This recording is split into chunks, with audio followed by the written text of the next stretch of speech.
What do you think? I think it's the right move for Philadelphia. See what you got in the guy, I mean, you wasted a second round. I say wasted. They used a second round pick on him. But he gave him a spark on offense against a good Saints defense, which is really encouraging. Right. For some reason, that offense just stalled under Carson Wentz. Because of Carson Wentz. Yeah. And don't get me wrong. I can already hear the people in the audience screaming, oh, his receivers are dropping balls. Oh, line's giving up offensive line. All right, I get it. But there is still a decision-making factor that goes into the quarterback position.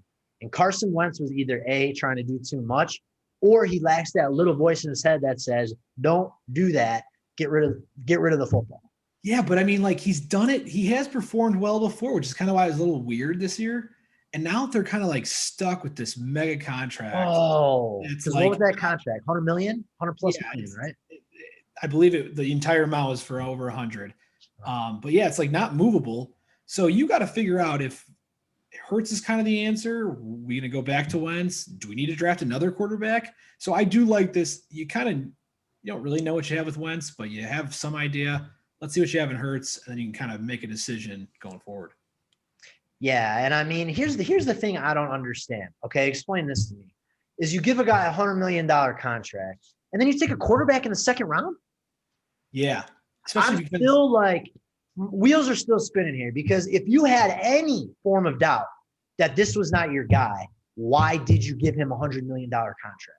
So there had to be a seed of doubt in their mind for them to take a quarterback in the second round. Especially it's unbelievable to me. I do not understand.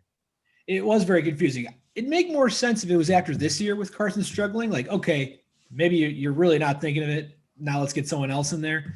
But I agree. And like, you want to run some packages for Jalen? Great. You don't need to use a second round pick on the guy.